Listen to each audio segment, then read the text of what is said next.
Nabi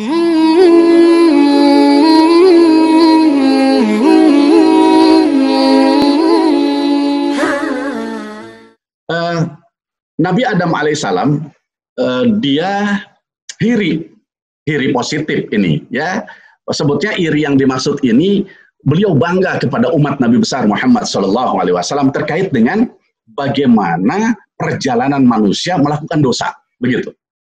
Nabi Adam alaihissalam sempat menyatakan, qabul taubati kana bi Makkah. Jadi Nabi Adam alaihissalam bicara tentang pertobatan. Taubatku itu dikabul oleh Allah di Makkah, yang kita kenal dengan Jabal Rahmah. Nabi Adam begitu diturunkan dari surga, dipisahkan dengan istri, kemudian beliau 100 tahun membaca Rabbana zalamna anfusana wa illam taghfir lana wa tarhamna lanakunanna minal khasirin. Belum jua beliau diampuni oleh Allah. Ya, itu memang sudah kedemikian ketetapan Allah Subhanahu wa taala. Namun di tahun ke-200 ini dalam sebuah perjalanan sejarah ini, di tahun ke-200 Nabi Adam alaihissalam, kenapa ya Allah, nangis air sudah jelas, nggak usah dibicarakan lagi berapa banyak dia kalau dikumpulkan. Nangis darah pun sudah Nabi Adam alaihissalam. Maaf jamaah rahimakumullah, ini sempat ada jamaah yang bertanya, masa Ustadz nangis darah, loh kenapa tidak percaya? Kita orang-orang biasa, jangankan nangis darah, nangis biasa juga berbuat dosa, kadang-kadang enggak, kita lupa, begitu. Bagi orang-orang yang betul-betul merasakan kesalahan itu dekat dengan Allah, nangisnya Masya Allah. Keluar semua kotoran yang ada di kepala, keluar semua yang ada kotoran di dalam badan ini.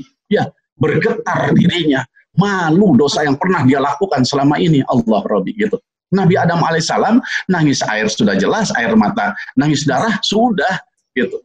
Bayangkan taubat 100 tahun belum diterima, tahun ke-200. Dia bisa melihat. Ya. Bayangkan tahun ke-200 Nabi Adam alaihissalam sebelum tibanya taubat diterima, beliau teringat dulu ketika berada di, kan ada yang dikatakan di Makkahul Mukarramah itu seperti kalau itu Jabal Rahmah, tapi ada di surganya Allah, ada di alam malakut sana, beliau melihat ada satu tempat yang hampir sama dengan Ka'bah gitu, hampir sama dengan Ka'bah, cuman di sana cahaya, jadi tidak hitam. Ya, sama ini sebetulnya tentang kejadian Ka'bah, kan awalnya itu bukan Hajar Aswad, awalnya itu Hajarul Abyad, nur. Jadi batu cahaya tadinya, batu putih itu. Ini maaf, ada satu kitab yang saya baca ini, mungkin ini tidak, dan jangan dijadikan polemik tentunya, ya. Sekarang kita sebut itu adalah Hajarul Aswad. Jadi di fase baginda Nabi besar Muhammad SAW itu Hajarul Aswad. Jadi dari mulai Nabi Nuh alaihissalam ketika banjir ke sini sampai ditemukan lagi oleh di fasenya Nabi besar Muhammad SAW itu jadi sebutan Hajarul Aswad. Tapi sebelumnya itu Hajarul Abyad. Jadi batu putih, dia bercahaya dulu. Ketika Nabi Adam alaihissalam begitu diturunkan ke muka bumi, dia mohon ampun 200 tahun tidak diterima. Nabi Adam mengingat dulu ketika aku berada dan berjalan di tempatnya para malaikat, di situ ada malaikat yang bertawaf seperti Ka'bah gitu. Itu cuma bercahaya seluruhnya. Nah, di atasnya itu terpampang ada 2 nama indah. Yang pertama Allah, yang keduanya Muhammad. Yang sekarang biasa kita lakukan, kita tempelkan di masjid itu mesti ada 2 itu, ya, itu. Jadi ada Allah, Muhammad. Dia melihat Allahnya dia tahu, tapi Muhammad ini nama gitu, makhluknya Allah, manusia yang akan dicipta nanti. Tahu itu Nabi Adam alaihissalam itu, ya. Tidak ada yang pengetahuan yang begitu hebatnya diberikan kecuali kepada Nabi Adam alaihissalam, itu pengetahuan secara lengkap nama-nama itu. Nggak ada di dunia ini diberikan. Salah satu keistimewaan kenabian beliau adalah itu. Nah, satu diantaranya ada nama Muhammad. Jadi ketika nama Muhammad itu dia ingat, ya Allah, akhirnya beliau berbicara, ya Allah, demi nama yang mendampingimu, yaitu nama Muhammad. Jadi, ya Allah, gitu. Dan demi nama yang mendampingimu, ya Allah, Muhammad. Rabbana zalamna anfusana wa ilam taghfir lana wa tarhamna lanakunanna minal khasirin. Mohon ampun. Saat itulah Allah turunkan ampunan. Makanya salah satu syarat terkabulnya doa itu kita hendaknya di samping hamdalah baca sholawat. Kan ada hamdalah, ada istighfar, ada bacalah sholawat, ditambah lagi dengan asmaul husna, ambil. Itu diantaranya itu. Nah, itu dari Nabi Adam alaihissalam. Nah, kembali, Nabi Adam menyatakan, aku berbuat dosa, tapi taubatku diterima hanya di satu tempat, tidak pada tempat yang lain, yaitu di Makkah, katanya gitu. Nah, sedangkan wa ummatu Muhammadin yatubuna fi kulli makan. Umat Nabi besar Muhammad SAW itu, dia di mana tempat bertobat diterima oleh Allah Subhanahu Wa Taala. Itu irinya Nabi Adam alaihissalam kepada umat Nabi besar Muhammad SAW. Maaf, Bapak melakukan dosa, Ibu melakukan dosa di mana saja. Pulang ke rumah bertobat diterima. Pergi ke masjid diterima, masjid yang mana saja diterima. Pergi ke Makkah diterima, di mana saja kita bertobat diterima oleh Allah Subhanahu Wa Taala. Subhanallah. Pantas kalau Nabi Adam alaihissalam iri bermakna memuji kepada umat Nabi besar Muhammad SAW. Kemudian yang keduanya, Nabi Adam alaihissalam menyatakan anni kuntu labisan falamma asaitu ja'alni uryanan. Jadi saya berbuat dosa dalam keadaan berpakaian, begitu berbuat dosa aku dilucuti pakaiannya. Allah Rabbi. Nabi Adam alaihissalam ketika di surga itu bajunya indah sekali. Begitu dia makan buah khaldi, melanggar aturan Allah, maka dilucuti pakaiannya. Masya Allah. Wa ummatu Muhammadin, Allah Rabbi, ya'suna oratan fayalbisuhum. Ketika dia berbuat dosa telanjang, setelah berbuat dosa itu dia ditutupi oleh Allah Subhanahu Wa Taala. Masya Allah, betapa luar biasa. Jadi sekali lagi Nabi Adam itu berbuat dosa pakai pakaian, begitu berbuat dosa ketahuan, langsung ditegur oleh Allah, langsung dilucuti pakaian. Umat Nabi Muhammad berbuat dosa dalam keadaan telanjang, tapi begitu berbuat dosa selesai ditutup rapat. Paginya pakai dasi, paginya pakai seragam, paginya pakai baju koko, betul nggak kira-kira? Bisa jadi malamnya itu dia berbuat dosa dan kesalahan. Ya, malam dia berbuat dosa dan kesalahan. Paginya pakai jilbab yang rapi, bajunya indah, masya Allah. Ditutup sama Allah Subhanahu Wa Taala. Begitu luar biasa. Yang ketiganya lama asaitu farraqa baini wa baina imraati, masya Allah. Saat aku melakukan dosa bersama istri, begitu melakukan dosa aku dipisahkan dengan istri. Kata Nabi Adam alaihissalam, wa ummatu Muhammad ya'sunallaha wa la yafruqu bainahum wa baina azwajihim. Nabi Adam alaihissalam menyatakan kalau umat Nabi besar Muhammad sallallahu alaihi wasallam saat dia melakukan dosa enggak sama itu, tapi dipersatukan, tambah dilekatkan katanya. Allah Rabbi, masya Allah, begitu luar biasanya. Dan dikatakan lagi anni asaitu fil jannah fa akhrajani minha. Aku ini berbuat dosa di surga, maka aku dikeluarkan darinya. Dikeluarkan dari surga. Wa ummatu Muhammadin ya'sunallaha ta'ala kharijal jannati fayudkhilhum fiha idza tabu, katanya. Sedangkan umat Nabi Muhammad sallallahu alaihi wasallam dia melakukan dosa di luar surga, tapi begitu bertobat masuk surga. Ya Allah Rabbi, itu iri. Baiklah, jamaah rahimakumullah, Bapak Ibu yang kami muliakan, yang kami hormati, ini kita berbicara tentang taubat dulu. Bayangkan umat Nabi besar Muhammad Sallallahu Alaihi Wasallam, walaupun berbuat dosa, tapi rahmat Allah terus berjalan. Terus berjalan. Di antara yang tadi. Cuman itu berbicara tentang taubat. Sekarang kalau toh umat itu Nabi Muhammad SAW berbuat dosa itu Allah mau tetap memberikan rahmatnya. Tetap apa? Yang pertama dikatakan la yahjubu anhu ar-rizq. Allah tidak menutup rizkinya. Ya sekarang maaf aja semua kita yang hadir ini, kita berbuat dosa dan kesalahan, apa rizkinya ditutup sama Allah? Enggak tuh. Bahkan kalau kita mau banyaknya kita seuzon sama Allah, kenapa ya orang yang banyak dosa ngelakuin kesalahan rizkinya tuh melimpah gitu gitu ya. Itu seperti itu. Ya sementara orang yang banyak takwanya, masya Allah, kayaknya seret rizkinya. Nah ini seuzon sama Allah ini ya. Kan kita suka punya anggapan seperti itu. Kenapa? Karena kita menakar alas orang lain, kita melihat alas orang lain gitu ya. Padahal Allah Maha tahu. Aku berikan ini rizki kepadamu dengan takaran yang terbatas, gitu. Kenapa? Karena aku Maha tahu jika engkau aku berikan lebih, engkau akan menjauh dariku. Sedangkan aku mencintaimu, wahai hambaku, kata Allah. Jadi kalau kita banyak kekurangan, jangan banyak mengeluh. Harusnya kita bergembira, ya Allah, dengan kekurangan aku menyedikitkan permainan, dengan banyak kekurangan menyedikitkan aku punya barang, ya Allah. Terima kasih, ya Allah. Terima kasih, alhamdulillah. Nangis kita itu sesungguhnya. Iya. Yang keduanya, ini kalam dari Sa'id bin Hilal ini, ya. Yang keduanya, la yahjubu anhu as-sihah.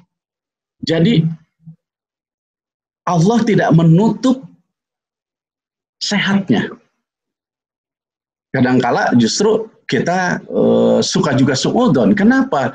Tahajudnya nggak pernah tinggal, duhanya juga nggak pernah tinggalkan, tadarus Al-Qur'annya Masya Allah nggak kurang dalam sehari itu 5 juz itu orang gitu, zikirnya itu lisannya terus goyang aja mengingat Allah gitu, kebaikan pada orang lain, tapi Masya Allah sakit-sakitan nih orang katanya gitu kan, suka ada, tapi si itu kerjanya tuh Masya Allah jelek sama orang lain, maksiat banyaknya semua, tapi Masya Allah nggak pernah sakit, sehat terus gitu katanya ya, suka ada seperti itu. Nah, jadi itu rahmat Allah diberikan kepada umat Nabi besar Muhammad SAW, ya umatnya, hambanya itu, walaupun dia berbuat salah, berbuat dosa, maka tidak menutup akan kesehatannya. Kemudian wala la yazharu alaihi azam, Allah itu tidak membuka aibnya. Jadi Allah tidak membuka aibnya. Allah Rabbi, kalau kita dibuka aibnya sama Allah kayak apa gitu kira-kira? Kesalahan yang kita lakukan dibuka, dipertontonkan di hadapan manusia, nggak dapat kemuliaan kita. Pangkat, jabatan, mungkin bisnis kita, usaha kita di stop barangkali sama yang lainnya. Kenapa? Karena mungkin kejelekan-kejelekan dari dosa yang kita lakukan. Dan yang keempatnya dikatakan gitu, wala yu'aqib ajilan. Allah tidak menyegerakan siksa atau azab kepadanya. Tidak. Jadi kita berbuat dosa, sama Allah ditunggu hari ini engkau berbuat dosa, aku tunggu besok hari. Besoknya juga tidak, aku tunggu minggu depan. Minggu depan enggak juga, aku tunggu bulan depan. Bulan depan enggak juga, tahun depan. Ramadan lalu kau tak melaksanakan ibadah dengan benar. Ramadan ini aku tunggu, katanya. Disampaikan oleh Allah. Sekarang juga masih banyak yang lalai, yang menyia-nyiakan Ramadan datang, apalagi 10 malam terakhir ini. Kata Allah, biar aku tunggu nanti Ramadan yang akan datang. Subhanallah. Betapa luar biasanya Allah Subhanahu wa Ta'ala sayang kepada kita sekalian. Oleh karena itu, jamaah rahimakumullah, kita berbicara kenapa antara taubat ini dan hijab tadi untuk membuka di sini. Tidak. Toh kita minta ampun saja, Allah sudah menurunkan rahmat, apalagi kalau kita bersegera mohon ampunannya. Wasari'u ila maghfiratin mir rabbikum wa jannatin 'arduhas samawati wal ardh uiddat lil muttaqin. Subhanallah. Bersegeralah pada ampunan, wahai segenap saudara-saudaraku, wabil khusus kepada diri pribadi Kemal ini, yuk mari kita sama-sama bersegera mohon ampunan Allah Subhanahu wa Ta'ala. Bersegera kita mohon ampun kepadanya. Ya, dari berbagai kesalahan mata menatap yang tidak pas, kesalahan telinga mendengar hal-hal yang tidak dibenarkan, kesalahan lisan bertutur kata dan memakan sesuatu yang tidak dibenarkan, yang dilarang oleh agama, degup jantung kita, degup jantung syahwat dan nafsu. Boleh jadi tangan dan kaki kita mendukung untuk kemaksiatan, pinggirkan. Sekarang mohon ampun pada Allah Subhanahu wa Ta'ala. Makanya maaf, itu kan awaluha rahmah wa ausatuha maghfirah wa akhiruha itqun minan nar. 10 malam pertama rahmat, 10 malam kedua maghfirah, 10 malam ketiga adalah itqun minan nar. Itqun minan nar bermakna surga gitu sebetulnya. Ya. Jadi antara maghfirah dengan Lailatul Qadar, antara maghfirah dengan terbuka hijab, itu sebetulnya terkait sekali. Jadi ketika seseorang bersegera pada ampunan Allah, maka sesungguhnya dia sudah membersihkan kekotoran secara zohirnya badan, batiniahnya itu adalah qalbunya. Ada mata lahir, ada mata batin, ada basor, ada basirah. Ada tatapan lahir yang mudah dibohongi. Iya, kita kan tidak pernah tahu yang di hadapan kita necis, bergaya, rapih, indah, tapi tidak pernah tahu malam dia melakukan apa. Tidak pernah tahu sehari sebelumnya melakukan apa. Tidak pernah tahu seminggu sebelumnya apa maksiat yang dilakukan. Kan tidak pernah. Tapi maaf, jangan kita suudzon gitu maksud saya gitu kan. Ini tidak tahu. Mata zohir mudah ditipunya. Sekarang jamaah rahimakumullah, kami rasa sudah memahami, sudah mencoba. 1 gelas air putih, bening gelasnya, ya, gitu. Kemudian ambillah pensil kita, masukkan, celupkan ke dalamnya. Kita coba melihat pensil itu seolah-olah bengkok, pada kenyataannya kan lurus begitu. Itu mata lahir. Maka dibutuhkanlah yang dikatakan mata batiniah kita. Jadi ketika menatap, makanya sekali lagi, orang yang hanya mata lahir saja mudah diprovokasi, mudah fitnah gibah datang pada dirinya, dan mudah terpancing untuk hal-hal yang tidak benar begitu. Makanya perbuatannya banyaknya salah nantinya. Oleh karenanya, ketika seseorang melakukan taubat kepada Allah dengan tubu ilallah taubatan nasuha, taubat dengan taubat yang sesungguhnya, maksudnya gitu, insya Allah itu dibersihkan oleh Allah Subhanahu wa Ta'ala. Relung hatinya itu dikosongkan oleh Allah Subhanahu wa Ta'ala, dicuci bersih.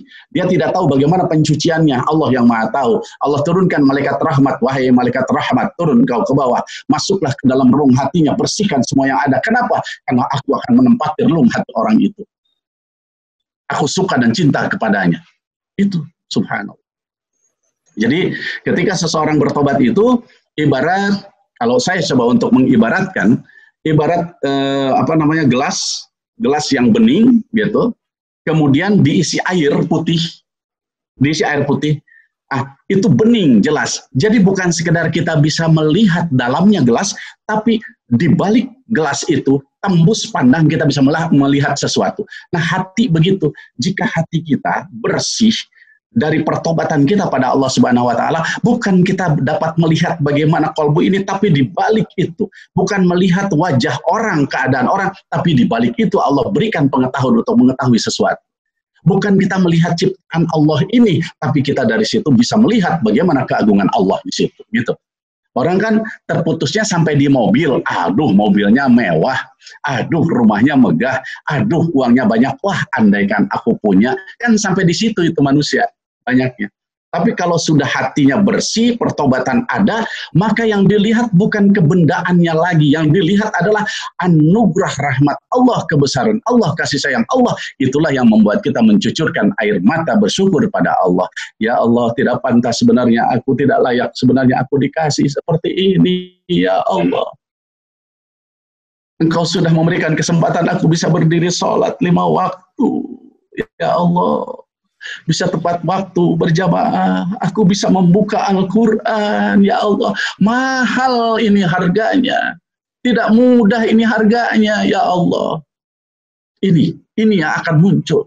Ya Allah, sekarang kita bisa bermuajah, bisa bertatapan seperti ini, mahal ini. Sementara mungkin sebagian dari saudara-saudara kita ada yang memikirkan, bagaimana caranya aku menzolimi orang, bagaimana caranya menjatuhkan orang, bagaimana aku bisa mengambil barang orang, bagaimana dengan kondisi seperti ini aku bisa hidup senang seperti orang. Tapi kita sekarang menepiskan semua persoalan yang ada, kita duduk sesaat untuk apa? Agar tertata lebih indah lagi perbuatan kita di hari-hari selanjutnya dengan mendengarkan tausiah ini, termasuk yang berbicara. Ini kan anugerah besar yang Allah berikan kepada kita sekalian. Oleh karena itu jamaah rahimakumullah, Mari kita sama-sama di suasana wabah COVID-19 ini, kita sama-sama, kan kita dianjurkan cuci tangan, pakai sabun, 20 detik minimal, ya kan itu prosedur nih, gitu ya, gitu. Islam sudah mengajarkan bangun tidur, jangan kemana-mana, tanganmu itu hendaknya cuci dulu, karena engkau tidak tahu saat engkau tertidur kemana tanganmu bermain. Islam itu mengajarkan. Manakala engkau akan berwudu, hendaknya engkau bilas dulu, cuci tanganmu, sela-sela jari-jarinya. Islam yang mengajarkan itu. Gitu. Baginda Nabi besar Muhammad SAW. Sekarang ikuti bagaimana prosedur kesehatan di keadaan wabah ini. Tapi bukan terbatas sampai dengan cuci tangan. Cuci tangan, teruskan, bersihkan zahir wa batin kita. Ini termasuk taubat ini. Bersih, cuci tangan, langsung teruskan wudhu kita. Manakala tangan kita sedang dibilasnya, ya Allah ampuni dosa dan kesalahan, di mana aku menggenggam sesuatu, di mana aku mengambil sesuatu, mungkin aku selama ini banyaknya di bawah tangan ini, ya Allah jadikan setelah wudhu ini tanganku senantiasa di atas, bisa jadi pemberi. Ketika kita melanjutkan, ya Allah, ini sekarang ini sedang banyak sedang mewabah ini COVID-19 di negara tercinta, termasuk di dunia ini, ya Allah. Mudah-mudahan tangan ini, tangan yang bisa membantu orang-orang yang kena imbasnya dengan adanya wabah COVID-19 ini, ya Allah. Ya Allah, aku jadi pemberi. Bisarra'i wad-dharra, dalam keadaan lapang atau dalam keadaan sempit, ya Allah. Sempitnya minimal doa aku panjatkan, lapangnya aku bisa memberikan materi kepada mereka yang membutuhkan. Aku tidak perlu sebutan, aku tidak perlu bagaimana diekspos di media, tidak. Yang terpenting aku bisa melihat mereka tersenyum ketika mereka membutuhkan, dari tangisan menjadi tertawa. Aku bahagia, ya Allah. Biarkan Allah yang melihatku, itu yang paling pas, gitu. Indah rasanya, subhanallah. Kemudian hidung, ya Allah, janganlah aku, ya Allah, orang yang jadi mencium itu orang kaya, orang berjabat, pejabat, ya Allah, aku ingin seperti itu. Bukan penciumanku hendaknya, ya Allah, penciuman mana yang susah, yang kesulitan, aku ingin datang, ingin coba untuk membantunya. Mana orang yang berilmu, yang membagikan ilmu, aku ingin belajar ilmu, ingin membagikan sepertinya, ya Allah. Mana orang yang berharta, yang membagi-bagikan rizkinya, menolong orang lain, itu penciumanku ke sana, ya Allah. Bukan mencium sesuatu terkait dengan egoisme, tidak bicara fanatisme, tidak berbicara kelompok, tidak berbicara A, B yang negatif. Tapi aku berbicara tentang bangsa dan negara ini, agar semuanya bisa tentram, damai, aman, nyaman, sejahtera. Ya Allah, kecil aku ini orangnya, tapi bagi Allah, kalau bermanfaat bisa untuk bangsa dan negara ini, ya Allah. Berikan, ya Allah, manfaat itu. Kan indah kalau begitu. Minimal lisan ini tidak bertutur kata yang tidak baik, apalagi sampai kita coba nge-share hal-hal yang negatif, yang belum jelas sebenarnya. Oh ya Allah, menjadi ribut, menjadi ramai. Tidak, ya Allah. Itu. Nah, ini. Jadi ketika berbicara hidung, begitu masuk ke raut wajah, ya Allah jadikan, ya Allah, raut wajah ini raut wajah yang indah ditatap orang. Dan yang paling bagus ketika orang melihat raut wajah kita, orang mau beribadah dan sadar akan kesalahannya. Itu yang paling bagus itu. Itu ulama, wali-wali Allah begitu. Begitu melihat, aduh malu ngelihat dia, saya akan melakukan dosa, tidak jadi. Itu bagus. Begitu melihat dia, oh malu saya belum sholat, ya, nggak apa-apa. Harus jadi wajah yang seperti itu. Raut wajah, mata. Ya Allah, berapa banyak mata menatap yang tidak pantas untuk kita tatap. Iya, kalau ditanya banyakan Quran atau banyakan TV? Maaf ini jamaah. Banyak nonton atau banyak melihat yang hak? Banyak nonton. Kita tanya sekarang lagi, banyak melihat istri sendiri atau istri orang? Itu ketawa paling keras ini, gitu. Pak Sagir juga. Ayo, ya, Dokter Fajar tuh, Dokter Fajar. Kalau Dokter Fajar ini kan banyak pasiennya, gitu kan, gitu. Ada Binurman juga, gitu ya, gitu. Terus. Ya, terus, gitu. Baik. Jadi kalau kita bicara banyak mana mata ini menatap, ternyata yang ditatap kita banyak yang tidak haknya. Jadi pantas kalau kita dianjurkan untuk secepatnya coba bertobat, setiap saat bertobat. Makanya sebagian daripada ulama salafus saleh mengajarkan kepada kita, kalau Nabi besar Muhammad SAW mi'ah marrah likul yaum. Jadi 100 kali istighfar itu untuk setiap hari. Itu minimal. Tapi sesungguhnya Nabi besar Muhammad SAW lebih banyak daripada itu. Ini mengajak kepada umatnya bahwa istighfar 100 kali itu tidak lebih daripada 3 menit. 2 menit. Itu. Bahkan ada cuma 2 detik istighfar 100 kali. Silakan kalau mau coba dihitung. Saya akan praktekkan. Silakan lihat. Ya, 3 detik, silakan, 3 detik bisa dilihat. Saya bilang istighfar, ya, baca istighfar 100 kali. Astagfirullahaladzim 100 kali. Nah, kan, 3 detik kan? Gitu. Ya. Ya. Baiklah jamaah rahimakumullah. Ini saya juga melihat dari Aceh ada ini, ya, ada Cut Andalia ini dari Aceh. Cuman belum tampil ini kelihatannya, ya, gitu. Ada Cut Andalia, ya, gitu ya. Ini ya, baik, jamaah rahimakumullah, kita lanjutkan. Masih kita lanjutkan atau bagaimana ini? Atau cukup kita tutup? Lanjut. Ya, Ustaz, jika Ustaz Kemal masih ada waktu, kita lanjut, Ustaz. Cuman nanti mohon izin kalau bisa ada dialog interaktif, Ustaz, ya. Kita baik, insya Allah. Ya, baiklah, jamaah rahimakumullah. Jadi kita kembalikan. Jadi ketika kita sebetulnya ketika berbicara kepada bahasa pandemi ini, COVID-19 ini tidak menghalangi kita berbicara tentang 10 malam kedua itu adalah maghfirah, 10 malam ketiga adalah itqun minan nar.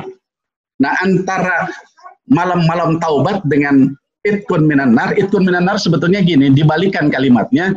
Jadi itqun minan nar itu sesungguhnya 10 malam ketiga itu adalah surga, kunci surga gitu saja sebetulnya. Kan itqun minan nar itu terhindar dari api neraka, artinya apa? Surga gitu ya. Jadi kalau bahasa ilmu mantik nanti akan ketemu natijahnya di sana gitu. Gitu. Jadi sesungguhnya 10 malam ketiga ini untuk kita dapat serah terima kunci surga. Ini sesungguhnya di 10 malam ketiga itu serah terima antara Allah dengan hambanya yang dicintai, kunci surga itu gitu. Ya. Gimana ini? Ada yang dari Aceh, ada juga dari Pak Tami, ini dari Unhan gitu ya. Dari Unhan, dari sana, dari apa namanya, dari Sentul ya, Sentul. Ya, sama-sama kami dosen di Unhan dengan beliau. Ya, Cut Anda ini adik di sana di Aceh ini ya, gitu ya, gitu ya. Ya, perjumpaan ini rasanya ini se-Indonesia ini ya, karena ada yang dari Irian juga ini. Gitu. Baiklah jamaah rahimakumullah, kita lanjutkan. Jadi ketika kita berbicara tentang 10 malam kedua, jadi ada orang bahwa hadis ini katanya dhaif. Jangan. Saya ketika ujian di S3 saya, sebelum kami menuntaskan untuk disertasi, ada jenis ujian seperti komprehensif, ya, ujian komprehensif kita. Itu ada salah satu materinya adalah hadis maudhu'i. Ya, yang menguji kami itu ahli hadis dari Syria. Beliau menanyakan, yang dikeluarkan itu bukan hadis sahih, bukan muttafaqun alaih, tapi yang disodorkan adalah hadis dhaif, yang orang menyatakan ini dhaif. Saya ditanya, apa kira-kira, bagaimana Anda mensikapi ini gitu. Saya menyatakan demikian adanya ketika itu. Yang pertama, antara hadis dengan ilmu hadis itu duluan hadis daripada ilmu hadis. Silakan, siapapun juga tidak akan ada yang menyangka. Hadis itu adalah baik itu ucapan, perbuatan, atau takrir ya, baginda Nabi besar Muhammad SAW. Ada sahabatnya melakukan sesuatu dibiarkan oleh Rasulullah SAW, itu tidak termasuk di dalamnya. Ya, ada. Nah, ini dulu keluar. Sekian ratus tahun kemudian penyusunan hadis.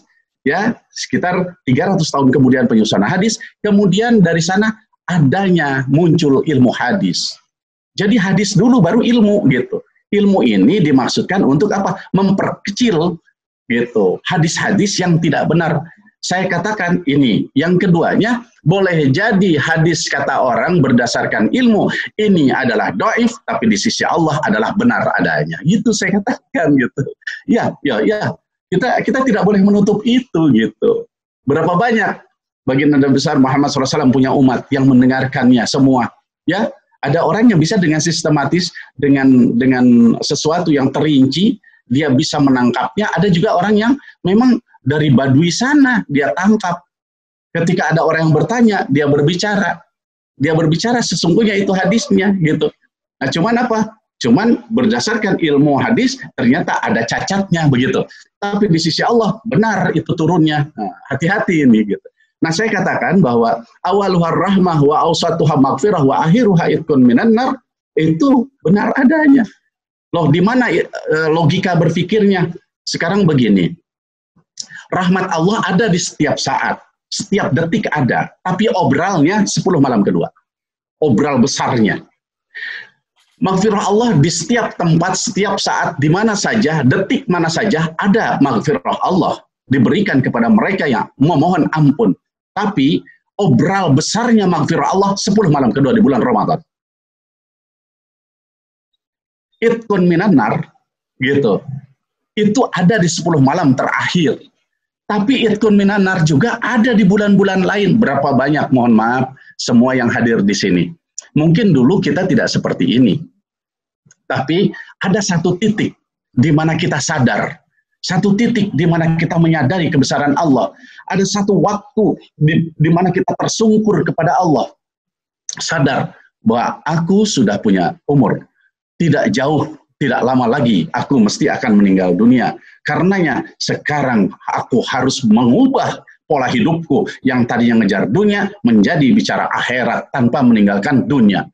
Ya, bisa jadi. Kapan waktunya? Mungkin boleh jadi bukan Ramadan ketika itu. Bisa bulan Sya'ban, bisa bulan Rajab, bisa bulan Muharram, ya, Rabiul Awal, Rabiul Tsani, bisa jadi bulan itu. Nah, saat itulah dikatakan dengan itqun minan nar buat dirinya sebetulnya. Gitu. Jadi obralnya mana? Obralnya sekarang gitu. Mohon maaf, mungkin saya juga sama. Dulu ketika kecil betul kami di pesantren, kami ngaji, kami sekolah. Tapi untuk pemahaman belum kami tangkap. Tapi begitu kami menginjakan SMP kelas 3 memasuki ke SMA kelas 1, kami di situ mulai, bismillah, saya sudah mulai ngajar di RT. Dari satu RW dibagi kepada 3. RT 1, 2, 3, di RT 3 kami ngajar ngaji. Yang kami ajar, kami pikir anak kecil, ternyata anak kecil, orang dewasa, orang tua sekalipun. Kenapa? Karena memang kajiannya menggunakan kitab-kitab. Safina untuk bicara fikihnya, Tijan Daruri, itu kaitan dengan akidahnya. Kami Sulam Mutaufik bicara tentang akhlak atau tasawufnya. Ya, seperti itulah kurang lebih gitu. Di samping kita berbicara tahsinul Quran, ya, untuk bicara qiraahnya dan lain sebagainya. Ya, baik jamaah rahimakumullah. Jadi kembali ketika kita berbicara 10 malam kedua, ini terkait semua ini dengan 10 malam ketiga, di mana kita akan mendapatkan, nah, secara simbolik gitu, kunci surganya.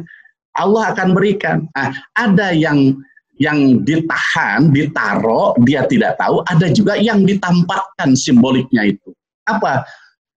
Ketika kita asik di 10 malam ketiga, contoh ini, sekarang ini malam ke-27, kita beriktikaf, nggak banyak iktikaf.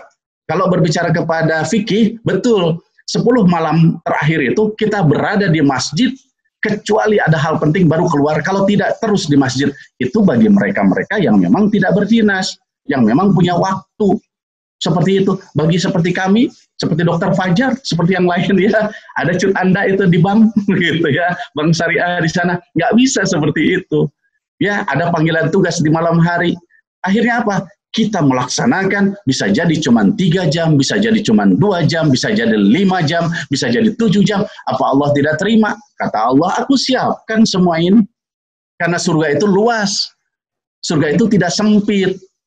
Ya, tentunya bagaimana penilaian Allah itu hak prerogatif Allah Subhanahu wa taala. Makanya kita tidak boleh menyatakan kalau sekiranya cuma 1 jam itu tidak masuk ke dalam kategori iktikaf. Jangan, nggak boleh. Di sisi Allah belum tentu gitu. Nah, di sini juga selain daripada kita dapatkan beberapa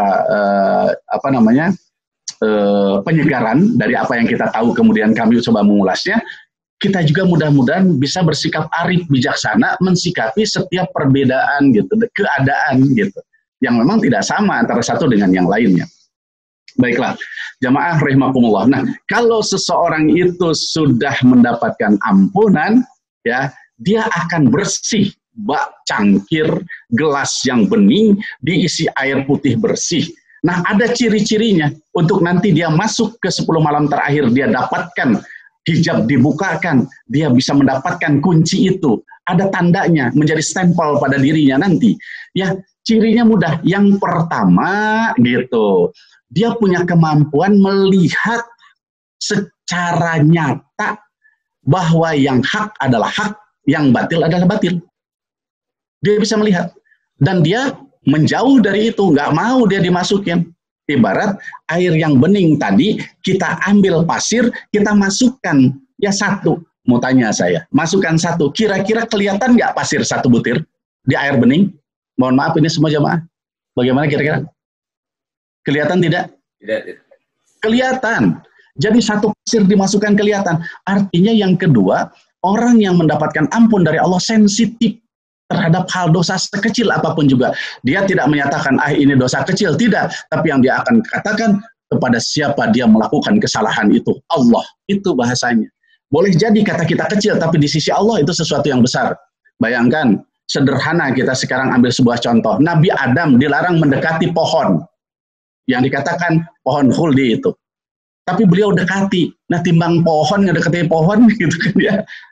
Yang harus kita katakan bukan masalah timbang pohon dengan buahnya dimakan. Yang harus kita katakan itu larangan Allah, gitu bahasanya. Ya, ini larangan Allah. Nah, ini sekarang masyarakat kita, boleh jadi mungkin kita juga itu tidak menyatakan itu. Kita masih menyatakan meringankan dosa-dosa itu. Kecil ini bukan dosa besar. Jangan. Karena ketika seorang pimpinan rumah sakit, gitu ya, maafin Dokter Fajar dia, ya pimpinan rumah sakit, anak buah cukup banyak. Nah, sederhana disuruh, coba tolong gitu, kursi roda itu jangan ditaruh situ, singkirkan. Tiba-tiba ini anak buahnya Dokter Fajar di rumah sakit sana, nggak perlu, timbang kursi roda, nggak apa-apa, udah biarin aja lah, udah nanti aja. Loh, padahal itu penting, kata Dokter Fajar. Bisa jadi apa? Orang itu akan kena murkanya Dokter Fajar. Gara-gara apa? Timbang ngegeserin kursi roda yang tidak dituruti, begitu. Nah, kita juga sama, jangan mengecilkan sesuatu perintah sehingga kita tinggalkan, jangan mengecilkan suatu larangan sehingga kita langgar. Yang harus kita waspadai, kemurkaan Allah atas kedua hal tadi. Gitu. Nah, jadi kalau orang-orang yang bertobat, taubatnya insya Allah diterima, insya Allah sensitif dia untuk melakukan kesalahan. Yang ketiga, ya kita coba gambaran yang lain. Kalau air kopi ini cirinya orang-orang yang berdosa. Air kopi, jangankan satu pasir, ngambil satu sendok dimasukkan ke dalam gelas yang kopi itu, maka tidak akan kelihatan, tetap aja hitam dia.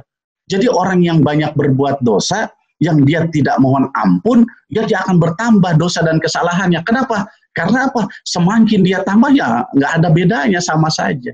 Makanya butuh untuk alat penetralisasi dosa dan kesalahan dalam diri. Apa? Bisa bentuknya istighfar, sayyidul istighfar, Allahumma anta rabbi la ilaha illa anta khalaqtani wa ana abduka wa ana ala ahdika wa adika mastata'tu a'udzu bika min syarri ma sana'tu abu laka bi ni'matika alayya wa abu bi dhanbi faghfirli fa innahu la yaghfiru dzunuba illa anta. Bisa la ilaha illa anta subhanaka inni kuntu minadz zalimin. Doanya Nabi Yunus ketika berada di dalam perut ikan paus. Bisa.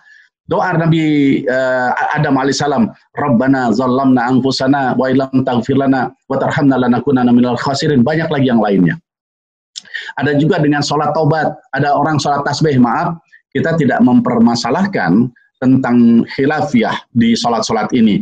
Sekarang kita katakan bahwa kita harus arif bijaksana. Boleh jadi apa yang kita tidak lakukan, orang itu lakukan, Allah ridho pada orang yang melakukan itu. Makanya jangan sekali-kali kita untuk menghinanya, jangan kita menyatakan kalau memang betul-betul kita tidak melihat nasnya yang benar. Kalau kita juga belum melihat nasnya, jangan menyatakan tidak ada, karena tidak semua buku sudah kita baca. Itu yang harus kita waspadai. Jadi jangan sampai inna a'tainakal kautsar fasholli lirabbika wanhar inna syani'aka huwal abtar. Jangan sampai kita mengecam sesuatu padahal itu dalam keridhaan Allah, nanti inna syani'aka huwal abtar. Kita yang diputus rahmat oleh Allah Subhanahu wa taala. Nauzubillah, summa nauzubillah.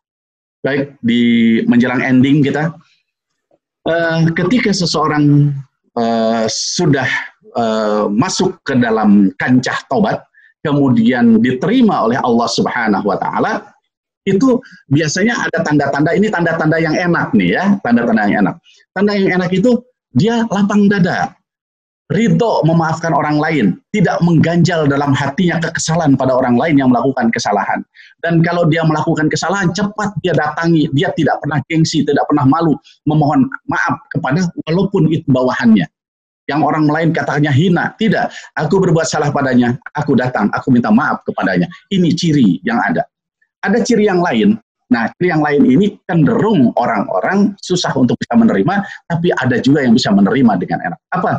Bisa jadi ketika Allah melihat hambanya bertobat, maka Allah berikan. Aku tidak ingin menyiksa dia nanti di akhirat, tapi aku berikan itu di dunia ini. Bisa diberikan sakit oleh Allah. Itu dalam rangka apa? Allah akan mempersembahkan surga, kuncinya akan diberikan gitu. Jadi jangan kita juga dengan adanya sakit, sedih. Kemudian kalau bahasa Sunda aral subaha katanya ya. Frustrasi, tidak. Justru dengan ada itu harusnya berbicara, ya Allah, yang biasanya mungkin aku bisa jalan ke sana ke sini, aku pergi ke sana ke sini sehingga aku banyak lupa kepadamu. Sekarang aku tidak, ternyata ada di kursi roda. Ya Allah, terima kasih. Engkau sedang mendekap dengan kasih sayangmu sehingga aku tidak banyak ke sana ke sini dan aku lebih banyak sekarang mengingat akan Engkau. Makanya pergunakan waktu itu dengan terus mengingat Allah. Dengan istighfarnya, dengan la ilaha illallah. Kenapa la ilaha illallah? Karena di dalam kitab, saya baca di dalam kitab Tangkihul Qalil Hasis, itu sarah dari Lubabul Hadis, itu siapa saja orang yang membaca satu kali la ilaha illallah dengan benar membacanya, la ilaha illallah, benar bacanya, maka Allah akan mengampuni 4.000 dosa besar. Dan otomatis dosa kecil terhapuskan. Sekali lagi, satu kali membaca la ilaha illallah di dalam kitab Tangkihul Qalil Hasis, maka Allah ampuni 4.000 dosa besar yang telah dia lakukan satu kali saja. Dan dosa kecil otomatis terhapuskan. Para sahabat bertanya pada Rasulullah SAW, ya Rasul, kalau terus-terusan baca artinya kan dia sudah bersih nih dosa. Sementara dia tidak melakukan dosa besar, dosa kecil sudah hapus semuanya. Jadi kan bersih nih orang. Lantas kemana itu la ilaha illallah yang banyak? Kata baginda Nabi, dia akan turun kepada ahlinya, kepada keluarganya, gitu, dan kepada sahabat tetangga-tetangganya yang seiman tentunya, ya itu. Ini hadis ini, maaf, ini hadis riwayat Imam Bukhari. Ini hadis, mungkin kita jarang membaca ini, ya. Ada kitabnya ini di dalam kitab Tangkihul Qalil Hasis, sarah daripada Lubabul Hadis, bisa dibaca di dalam bab la ilaha illallah, ya. Jadi ini berdasar, ini dasar. Jadi bukan asal bicara ini, tidak benar. Pertanggungjawabannya akhirat ini, ya. Jadi sekali lagi, ternyata membaca la ilaha illallah itu termasuk adalah salah satu bacaan taubat. Sesungguhnya itu bacaan taubat. Ya, 4.000 dosa besar, bayangkan satu kali saja. Bayangkan kalau satu hari bisa 100, bisa 1.000, bisa 2.000, kayak apa kita itu. Nah, pantas. Jadi ada juga yang ketika seseorang bertobat, Allah terima tobatnya, usahanya ambruk. Ya, di PHK bisa jadi. Dalam rangka apa? Kata Allah, aku suka kepadanya. Dengan dia tidak ada aktivitas, tetap aku jamin rizki hidupnya, dijamin. Siapapun juga dijamin. Sepanjang dia masih hidup di muka bumi ini, pasti rizki ada. Itu aja. Cuman mungkin akan berbeda dengan keinginan. Ya, belum bisa memenuhi keinginan-keinginan itu mungkin, ya, keinginannya terbatas. Baiklah jamaah rahimakumullah. Di orang yang sudah mendapatkan ampunan ini, memasuki di 10 malam terakhir, khusus kita berada di malam ke-27 ini, Allah Rabbi subhanallah, ya. Di 10 malam terakhir, terakhir ini, di malam ke-27 ini, bayangkan hati sudah bersih, yang kita tatap itu bukan lagi kebendaan dunia, tapi adalah yang kita tatap adalah kebesaran keagungan Allah. Maka tidak aneh kalau Allah membuka hijabnya pada orang-orang demikian. Iya betul, dia berada pas di depan, di saf pertama, Kan biasanya kalau orang iktikaf di masjid itu kan milih-milih tempat yang agak jauh dari orang. Kadang-kala tidak jarang masjid lampu dimatikan, paling hanya lampu kecil aja yang temaram ya, hanya sekedar cahaya kecil saja.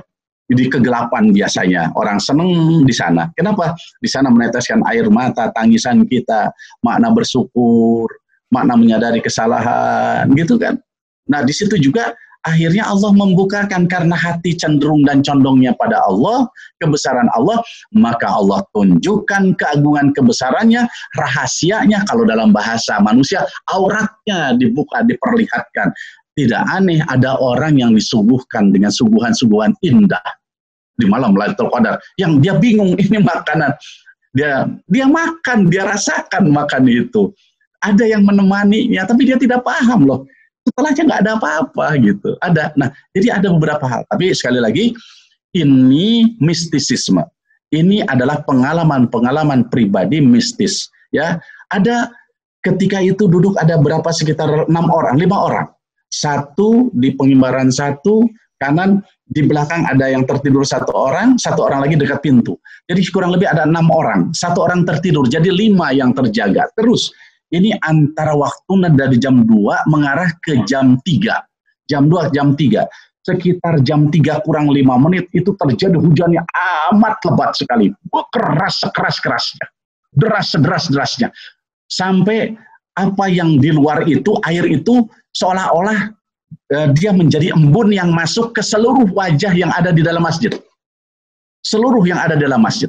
Semua merasakan, dan air yang terciprat itu terasa di wajah dan terasa menyejukkan sampai ke relung hati semuanya. Padahal pakai baju koko semuanya, pakai sarung semua, kopea, bahkan hampir sebagian di situ ada yang pakai sorban, berapa orang lah gitu, pakai. Bayangkan, itu bagian masjid seluruhnya itu kan terdiri dari kaca-kaca itu, masjid itu kaca seluruhnya. Itu terlihat jelas hujannya amat lebat yang tidak ada yang menafikan ketika itu. Benar. Selesai masuk jam 3 lewat, hampir 3/4, itu hujan sudah reda. Sama sekali. Jadi hujan besarnya tidak diawali dengan kecilnya, berhenti tidak diawal dengan gerimisnya. Itu hujan terjadi. Nah, ketika itu mulailah dari satu orang ke satu orang yang lain keluar dari pintu, mau ke pintu. Begitu keluar pintu yang di samping sebelah kanan, semua berdiri lama di sana. Berdiri di sana. Berkumpul sampai 3 orang ada di sana. Terakhir, ustadznya keluar. Ya, ustadznya keluar ke sana. Kemudian orang-orang itu bicara, Ustadz, maaf, Ustadz, merasakan hujan? Iya, hujan besar. Begitu dilihat, semua, baik di jalan, di pelataran masjid, di mana, tidak ada air sedikit pun juga. Ini nyata. Ini nyata, sekali lagi. Ini nyata. Saya tidak berbicara siapa. Ya, tidak bicara. Nyata di sana, subhanallah. Jadi bagi Allah tidak ada kesulitan. Nyata. Itu air nyata. Semuanya nyata yang ada. Semua dirasakan nyata oleh semua yang hadir di sana. Sekali lagi, ada. Yaitu yang dikatakan dengan beberapa tanda-tanda Allah membukakan rahasianya. Tidak semua orang diberikan seperti itu. Ya, tapi banyak orang yang sudah mendapatkan bagaimana Allah memperlihatkan bagian keagungannya yang tidak bisa dikaji dengan akal pikiran kecuali keimanan. Itu bahasanya. Ya. Baik jamaah rahimakumullah, ini mungkin sekilas kita berbicara tentang hijab itu dibuka. Maka itu kita tidak bisa berbicara ini kalau tidak berbicara tentang cinta. Karena masuk ke dunia itu bicaranya cinta. Di cinta itulah aurat atau hijab itu dibuka oleh Allah Subhanahu wa Ta'ala. Karenanya mari kita sama-sama jangan kita juga lantas, aduh saya ini belum ya kayak gituan. Jangan. Sederhana saja kita sekarang. Ya Allah, kalau benar kita ini orang-orang yang mau sombong gitu, kita tanya dulu, kita ini konon kabarnya umat Nabi Muhammad, kita mengaku umat Nabi Muhammad, sudah belum bermimpi bertemu Nabi Muhammad? Maaf, ini semua yang hadir. Ya, pertanyaan ini saja, Pertanyaan ini aja jadi yang harus jadi. Udah pernah nggak gitu mimpi gitu bertemu dengan beliau mimpi. Terus kalau merasa sudah, bisa nggak kita setiap pengen berjumpa, pengen mimpi sama Allah dikasih setiap malam? Baru mimpi saja susah untuk ketemunya. Gimana zohir? Berapa banyak ulama-ulama besar kita, ulama salafus saleh, ulama-ulama yang tidak tenar, maaf itu, yang ibadahnya luar biasa karena bicara cinta, itu bukan ketemu dengan baginda Nabi itu dalam mimpi, tapi langsung bertemu. Mohon maaf, ini kalau orang yang hanya bicara levelan pikir, otak saja, nggak akan ketemu. Nggak bisa dia bisa menerima kalimat ini. Nggak bisa. Nggak bisa kalimat ini ketemu. Bagi Allah untuk menzohirkan, bertemu secara zohir antara satu orang dengan baginda Nabi, tidak ada susahnya. Kalau rumus manusia, nggak bisa. Rumus manusia tidak bisa. Tapi kalau sudah berbicara Allah, semuanya adalah mudah. Innallaha ala kulli syai'in qadir. Bagi Allah itu kuasa untuk segala halnya. Ya, laisa kamitslihi syai'un. Walam yakul lahu kufuwan ahad bagi Allah Subhanahu wa taala. Baik jemaah rahimakumullah. Jadi kita tidak terlalu jauh pengen dibuka hijab dengan hal-hal yang aneh yang sifatnya material, tidak materi, tidak. Tapi satu saja ya Allah, kami mohon barangkali di malam nanti lagi asik kita bisa berjumpa dengan baginda Nabi. Ya, nikmat rasanya gitu. Masya Allah. Ya, jangankan dekat, dari jauh saja bisa menatapnya, bahagia rasanya. Apalagi kalau kita bisa bertemu dengan baginda Nabi langsung mengusap kepala kita, Allah Rabbi, kemal istiqomah ya. Bahagianya subhanallah. Ya, seperti itu ya. Baiklah jamaah rahimakumullah. Jadi antara taubat dengan hijab itu erat kaitannya. Jangan menganggap sepele. Sekecil apapun dosa, jangan dibilang itu kecil, tapi yang harus dibicarakan kepada siapa kita melakukan dosa itu, Allah Subhanahu wa taala. Ya, Allah yang Maha Kuasa. Kita manusia kecil. Bumi ini kecil dibanding matahari. Matahari tak ada apa-apanya dibanding dengan tata surya yang lain-lain, planet yang lain. Planet semua dikumpulkan kecil. Ada arasnya Allah. Masya Allah, ada raf-rafnya Allah. Surga juga termasuk kecil. Seluas langit dan bumi sebutannya. Seluas langit dan bumi sebutannya. Artinya apa? Kecil dibanding dengan Allahu Akbar. Allah yang besar. Semua adalah dalam genggaman kekuasaannya. Kita kecil. Kita berada di Jakarta, berada di Bekasi. Bekasi luas, kecil kita. Kita dari Bekasi kita ada rumah. Di rumah kita kecil. Masuk ke kamar. Di tempat tidur aja segitu kecilnya. Kita masih kecil di tempat tidur. Mana ada manusia dengan tempat tidur gedean manusianya. Mau gimana tidurnya kan gitu ya. Gitu ya. Inilah jemaah rahimakumullah. Mungkin itu saja yang dapat disampaikan dalam kesempatan ini. Ini termasuk yang terlama untuk untuk paparannya. Mudah-mudahan ada guna dan manfaatnya. Membuka hati kita sekalian. Bagaimana kearifan kita juga akan bertambah nantinya. Serta yang paling utama adalah timbulnya rasa cinta dan syukur pada Allah. Cinta yang mendalam sehingga kita banyak baca salawat dan mengikuti akhlak Rasulullah SAW dengan perjumpaan kali ini insya Allah ya. Dan mungkin tidak jauh saya juga di kesempatan ini jangan lupakan untuk social distancing kita ya. PSBB itu memang ada dan rasanya itu tidak akan berlaku kalau kita memang tidak mengamalkannya. Demikian juga physical distancing tetap kita harus lakukan karena Imam Syafi'i, sekali lagi Imam Syafi'i sudah lebih dulu bicara physical distancing.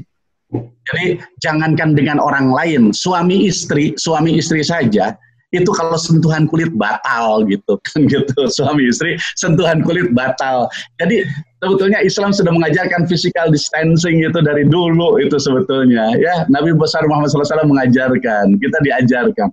Itu yang dimaksud oleh para ulama fikih, khusus ulama mazhab, sentuhan kulit itu suami istri gitu. Suami istri itu di dalam mazhab Imam Syafi'i bersentuhan batal. Kalau Imam Maliki kalau bersentuhan suami istri tanpa nafsu nggak batal gitu ya. Itu yang dipakai biasanya ketika kita melaksanakan tawaf ya. Makanya tidak aneh ada teman-teman yang kalau tawaf senang, nggak apa-apa, senggol-senggol, nggak nafsu ini kayak gitu. Kenapa? Kan nggak batal. Kalau saya mencoba menahan, saya tutup, biasanya saya coba tutup kan kain ihram. Kalau pas ketika kita sedang umroh, kalau tawaf biasa, kami pakai sorban ini dibuka, sorban biasanya ditutupkan, dikemulkan pada tubuh, sehingga kecil kemungkinan untuk bisa bersentuhan. Tetap kami harus menjaganya. Kenapa? Karena di hadapan saya, bukan yang saya lihat adalah wanita dari Jordan, bukan melihat wanita dari Pakistan, bukan melihat wanita dari Amerika, dari China sana, dari Indonesia, tapi yang aku tatap adalah Ka'bahnya Allah Subhanahu wa Ta'ala, gitu ya. Inilah jamaah rahimakumullah, barangkali jangan lupa itu. Demikian juga masker, sekarang kita tidak gunakan masker, kalau sudah gambar kecil pakai masker hilang gitu ya. Kecut Anda sekarang dibuka maskernya ya gitu ya semua. Baiklah, itu rasanya kalau ada dialog ya, Ustadz silakan. Demikian Pak Zul, yang lainnya ya kami nanti ya, silakan.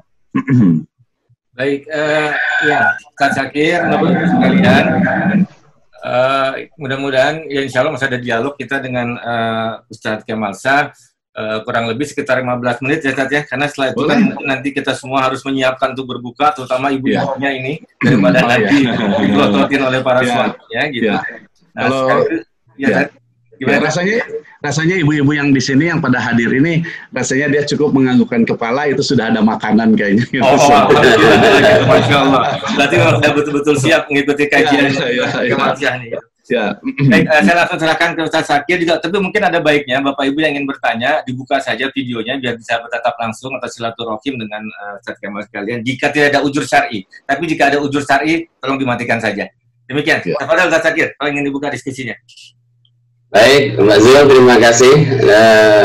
Ya, terima kasih, syukron Ustadzuna, Ustadz Kemal atas materi yang disampaikan pada sore hari ini. Subhanallah, adem apa yang kita rasakan sore hari ini. Sangat luas cakupan dari materi yang disampaikan, taubat dan hijab. Bagaimana agar taubat kita diterima oleh Allah Subhanahu wa Ta'ala melalui kaifiah suluk, thariqah, tahapan-tahapan, dengan melakukan kita senantiasa mengkosongkan hal-hal yang buruk dari dalam hati kita, dan kita isi dengan amaliah ibadah-ibadah kita, sehingga sampai pada suatu titik nanti taubat kita diterima, hijab dibuka, dan bagaimana kita menerima hadiah-hadiah dari Allah Subhanahu wa Ta'ala. Dari apa yang disampaikan, masih dibuka kesempatan untuk interaktif, dialog, atau ingin ada hal yang ingin ditanyakan pada jamaah, silahkan. Bapak dan Ibu, silahkan.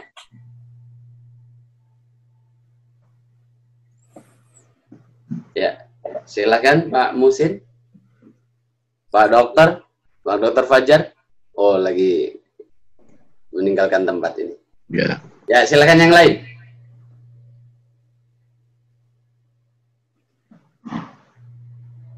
Pak Zul, mungkin ada chattingan, Pak Zul? Belum, chattingan belum ada. Tapi kalau yang lain nggak ada, sebenarnya saya dari tadi menyimpan pertanyaan. Oh, oke. Monggo, Pak Zul. Atau jangan-jangan dari mana pertanyaannya itu?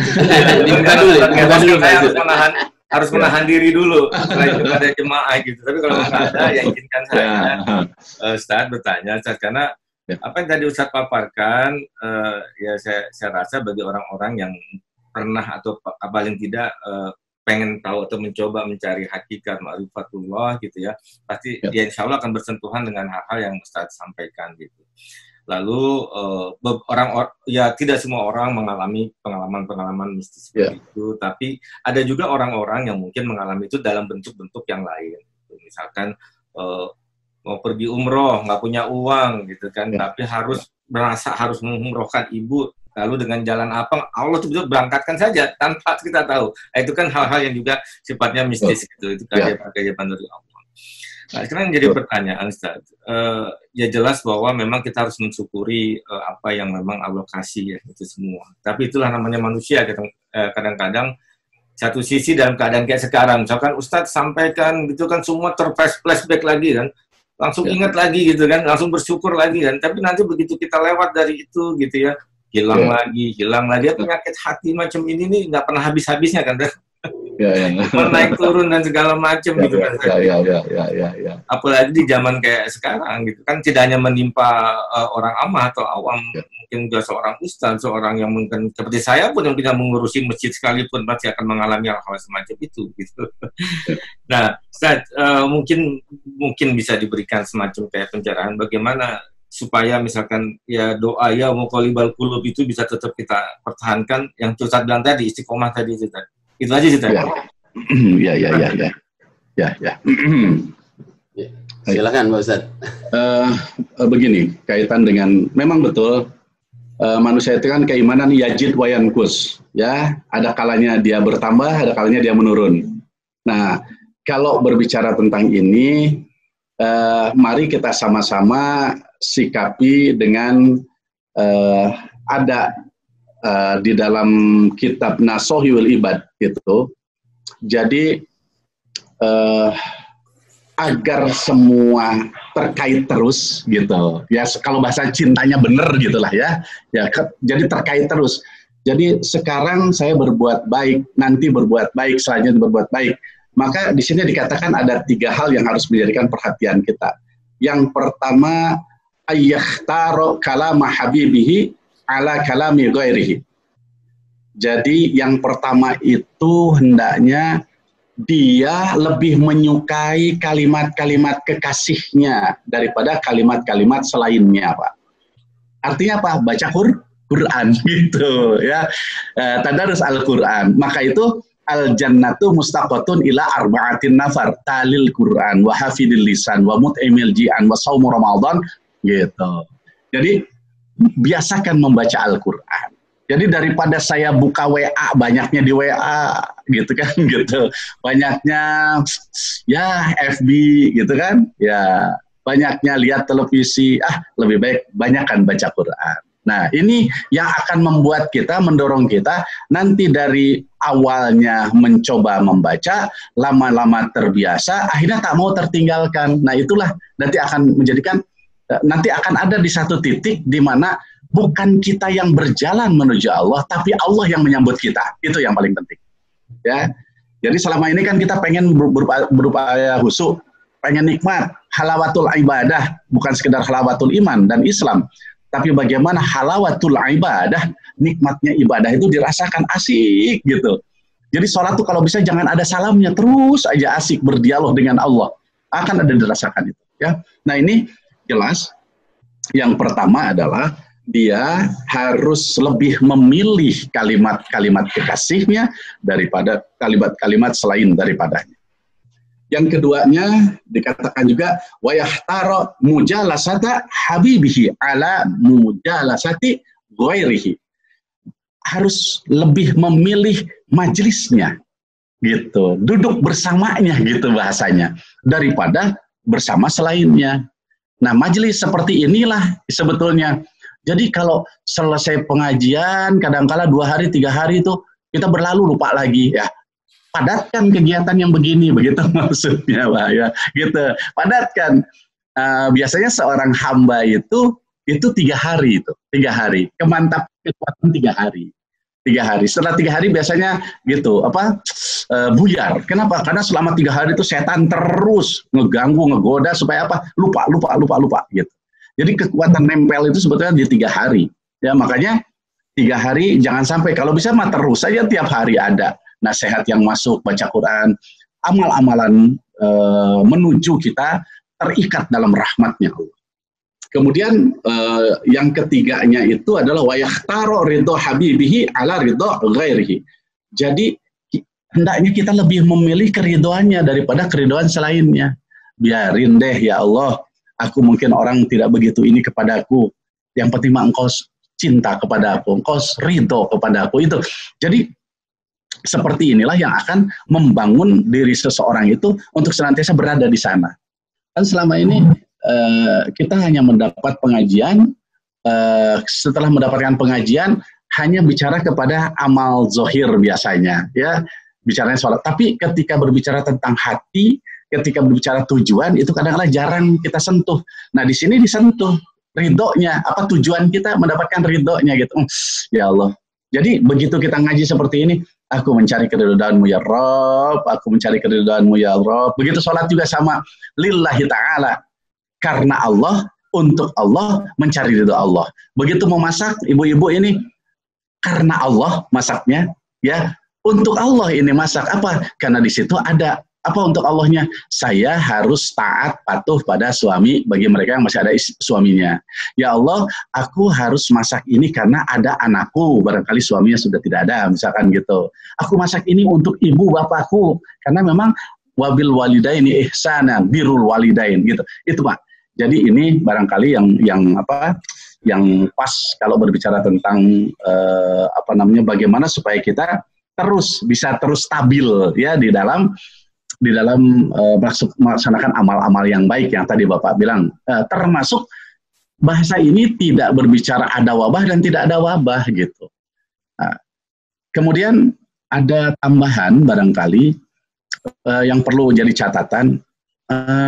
Kalau kita mau dapatkan lisan yang penuh hikmah gitu, hendaknya sedikitkan kata-kata yang tiada bermakna. Kalau kita ingin mendapatkan kehusuan dan ketawaduan, sedikitkan makan makanan gitu, Pak. Sedikitkan gitu makan makanan.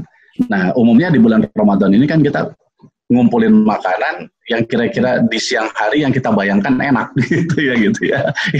Nah ini biasanya kurang berdampak pada itikaf, nanti di itikafnya kurang berdampak gitu ya.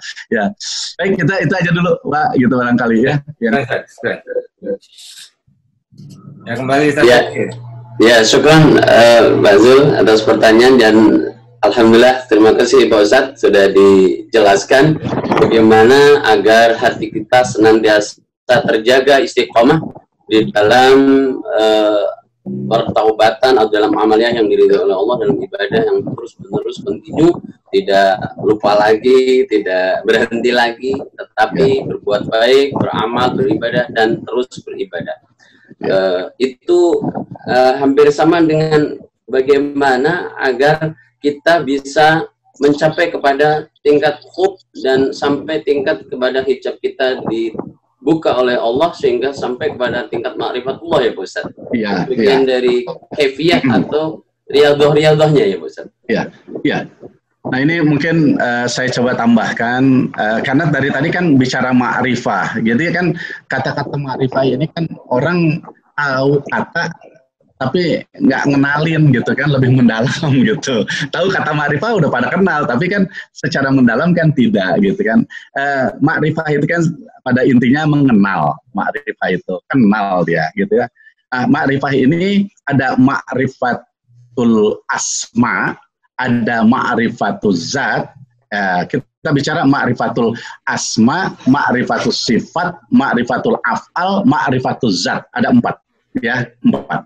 Sekali lagi, ma'rifatul asma, mengenal nama, ma'rifatul sifat, mengenal sifat-sifatnya, ma'rifatul af'al, mengenal perbuatannya, ma'rifatul zat, ya, mengenal makna zat itu bukan bagaimana bentuknya, zat penyatuannya, ya, yang dirasakan. Baik, ini ilustrasinya sederhana, ya, ilustrasinya sederhana sekali. Ini saya juga dapatkan sebetulnya dari guru saya ini ya, gitu. Mudah-mudahan beliau dirahmati di alam barzahnya ya, gitu, dimuliakan tentunya ya beliau ini. Nah, jadi ini ada seorang wanita namanya Iis. Maaf, ini kalau ada Iis di sini, ini Iis nama ini apa? Nama ilustrasi ya. Terus ada 4 orang. Di antaranya ini juga sama nama-nama ilustrasi, ada yang namanya Cecep, ada yang namanya Udin, ya, ada yang namanya Ii, dan ada yang namanya AA. Siapa tadi yang pertama? Iis wanitanya yang cantik jelita. Laki-lakinya siapa yang pertama tadi? Cecep ya, Cecep. Yang kedua siapa? Udin ya, Udin yang kedua. Yang ketiganya? II, yang keempatnya AA gitu ya. Nah, Ini kita bicara tentang ma'rifatul asma. Saya coba bertanya kepada, atau enggak, seorang ustadz ini bertanya kepada yang namanya Cecep. Cep, kamu kenal sama yang namanya Iis? Oh, Iis yang tinggi lenjang, yang cantik jelita, yang di pipi sebelah kanan ada tai lalatnya. Wih, kamu kenal sama dia? Enggak kenal sih Ustadz. Loh, kok kamu bisa menyebutkan? Kata kakak saya. Nah, ini yang namanya Cecep disebut ma'rifatul asma. Kenal nama, kagak tahu rupa gitu. Jadi orang yang seperti ini gampang dibohongin. Dikatakan kamu Islam, iya. Tuhan kamu siapa? Allah, hanya sebatas itu saja. Dia tidak tahu, tidak belajar bagaimana siapa Allah itu kayak apa, bagaimana di Quran dan di hadisnya, ilmu akidahnya. Tidak. Ini hanya ma'rifatul asma. Maka orang yang demikian gampang dibohongi, gampang celakanya. Orang yang punya keyakinan seperti ini, kaitan dengan ma'rifatnya seperti ini, biasanya jalan maksiat lebih banyaknya, taatnya jarang. Ini hati-hati ini gitu ya.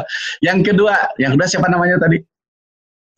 Yang kedua Udin ya, Udin. Din, kata Ustadz.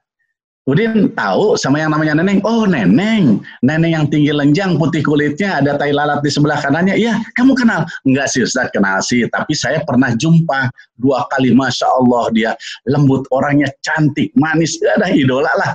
Itu obsesi saya menjadi istri saya sebetulnya gitu. Tuh, kamu nggak kenal? Iya, tapi saya pernah jumpa 2 kali, dia tersenyum kepada saya. Nah, kata-kata cantik, manis menjadi idola, dia karena melihat sifat yang namanya Iis tersenyum. Dia belum pernah tahu bagaimana kalau Iis marah gitu kan, bisa jadi dia benci gitu. Nah, ada orang-orang yang ketika dia makrifat kepada Allah, dia diperkenalkan kaitan dengan sifat-sifat Allah juga Asmaul Husna. Ya, diantaranya Allah itu Maha Penyayang, Allah Maha Pengasih, Allah itu Maha Kaya.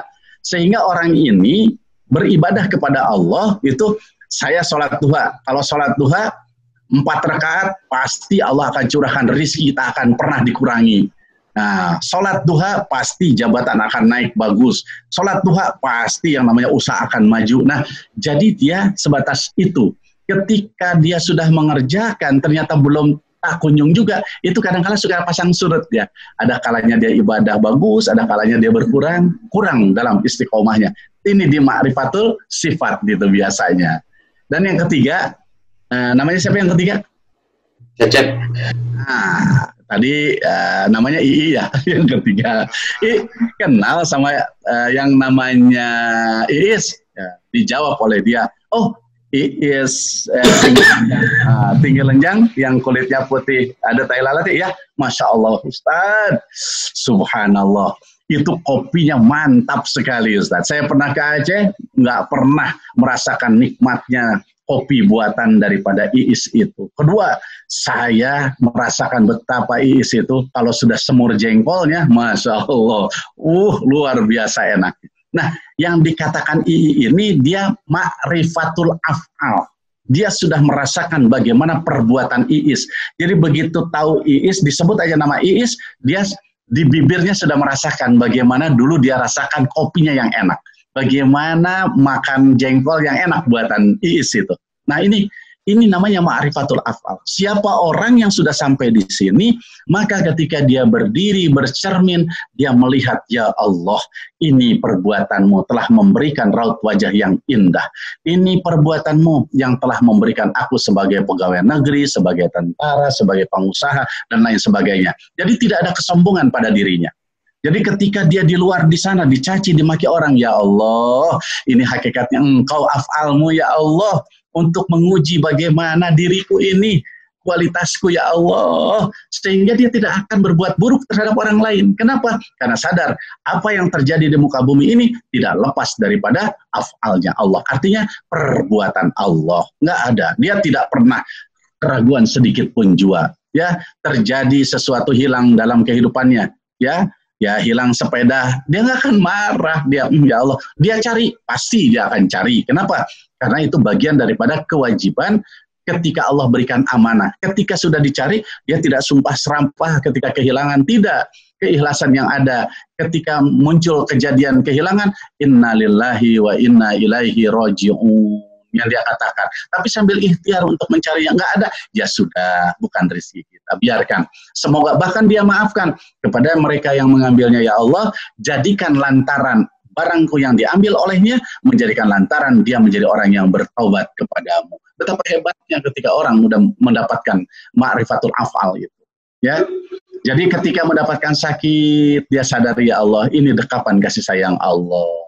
Ketika bangkrut, ya Allah, Allah membersihkan, mensucikan apa yang aku miliki dari harta-hartaku. Dia akan berbicara itu, karena afal-afalnya Allah.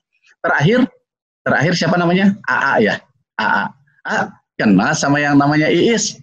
Iis yang tinggi itu, iya, yang putih kulitnya, iya. Iya, itu kan istri saya, kata AA, gitu kan. Itu kan istri saya. Nah, ini yang dikatakan dengan ma'rifatuz zat, gitu. Kalau model Cecep, model Udin, itu dia hayalan. Andaikan aku dapat dia, andaikan aku dekat dengan dia. Dia hanya sebatas syahwat dan nafsu saja. Aku akan tempatkan di situ, gitu bahasanya. Tapi kalau model AA ini tidak. Model AA ini subhanallah, sudah penyatuan dirinya itu. Ya, antara AA dengan yang namanya Iis itu beda. Tapi kehadiran itu Iis ada di hatinya. Dia istriku. Ketika AA dinas ke Jogja, dia nggak nanya-nanya lagi. Dia pergi ke pasar Beringharjo, dia cari mana baju, gitu, mana batik, mana daster yang cocok untuk istrinya. Dia bungkus rapi, dia pulang, dia bawa tanpa bicara, hadiah buat istri tercintanya. Yang namanya AA, kerja 1 bulan, dia dapatkan gaji, nggak pernah dia bicara kepada sakunya. Apa? Dipersembahkan semua untuk istrinya. Mana dia pergi, terfikirkan oleh-oleh untuk istri tercintanya. Ya, ini yang dikatakan sebetulnya ma'rifatuz zat itu seperti itu, penyatuan. Orang membayangkan kulit putihnya, bagaimana tai lalatnya, orang membayangkan bagaimana raut wajahnya, tapi bagi yang namanya AA, ketika butuh kebutuhan biologis sama istrinya, masuk ke kamar, matikan lampu, sudah dia bisa menikmati itu seluruhnya. Kalau orang masih butuh bagaimana warna kulitnya, tidak perlu lagi. Kenapa? Secara utuh di kulit putihnya, di cantiknya, di tai lalatnya, di semua, termasuk di sikapnya, itu milikku, kata gitu bahasanya. Baik, itu ma'rifah mungkin Pak ya yang dapat saya sampaikan ya Pak Aitami ya gitu. Ya. Baik Pak Ustadz. Iya Pak Zul, kita sudah di ujung waktu ya Pak Zul. Ya betul Ustaz. Ya.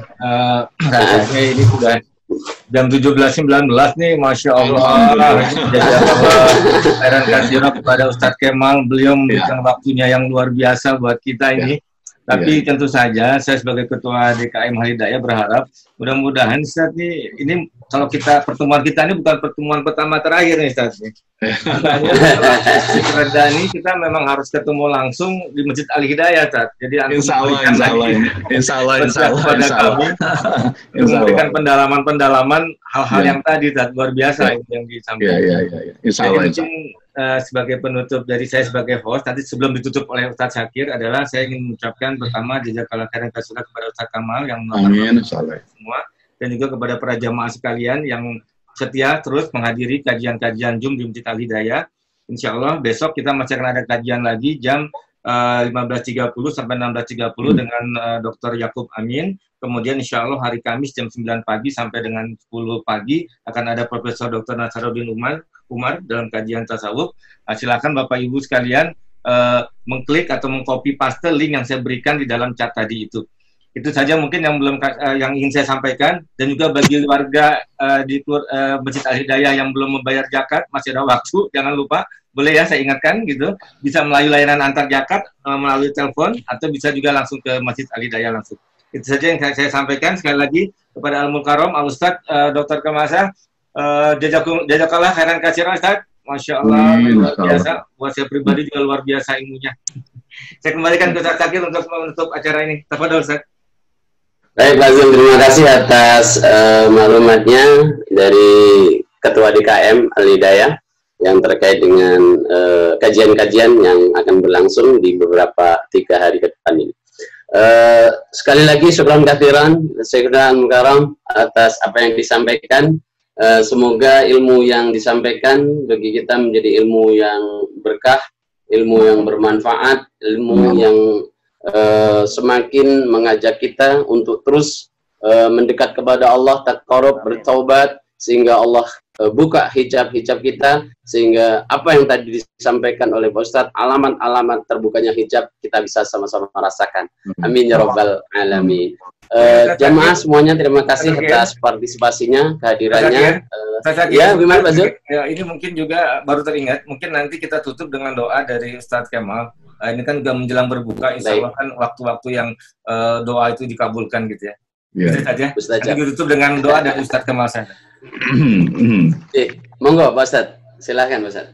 A'udzu billahi minasyaitonir rajim. Bismillahirrahmanirrahim. Nastaghfirullah alazim. Allahumma shalli ala sayyidina Muhammadin wadfa'na minal bala'il mubram innaka 'ala kulli syai'in qadir. Alhamdulillahirabbil alamin. Hamdan syakirin, hamdan na'imin, hamdan yuafi ni'amahu wa yukafi'u mazidah. Ya Rabbana lakal hamdu kama yanbaghi li jalali wajhikal karim wa 'azimi sultanika. Allahumma iftah 'alaina futuhal 'arifin wa awrisna bi adabis salikin.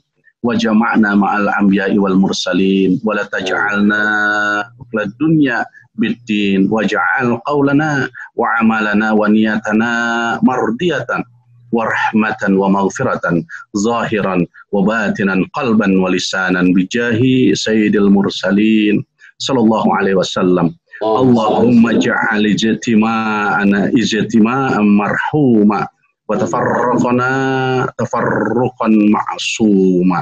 Allahumma tawil umurana wa sahih asadana wa nawwir qulubana wa sabit imanana wa ahsin a'malana. Ya Allah ya Rabb, panjangkan umur kami dalam keadaan sehat walafiat, terhindar dari bala, bencana, wabah, ya Allah, apapun jenis wabahnya, terhindar dan dijauhkan dari berbagai gibah dan fitnah serta perbuatan kaum yang zalim, ya Allah.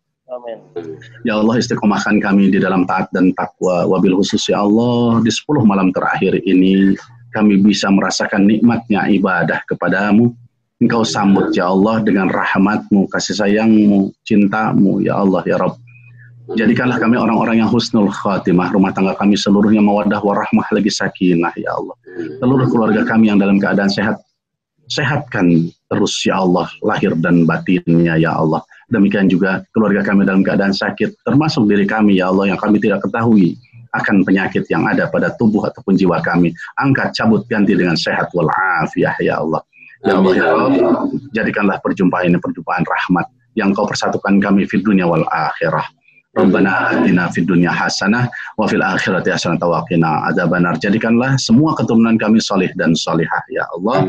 Khusus untuk bangsa tercinta Indonesia ini, makmurkan, sejahterakan. Ya Allah, berikanlah petunjuk pada pemimpin-pemimpin kami seluruhnya, kepada rakyat-rakyat kami seluruhnya ya Allah. Lembutkan hati-hati kami seluruhnya ya Allah, saling cinta, asah asih dan asuh ya Allah, saling memberi membagi dengan penuh cinta kasih sayang dalam jalan petunjuk dan cahayamu. Subhana rabbika rabbil izzati amma yasifun wa salamun alal mursalin walhamdulillahi rabbil alamin. Al-Fatihah.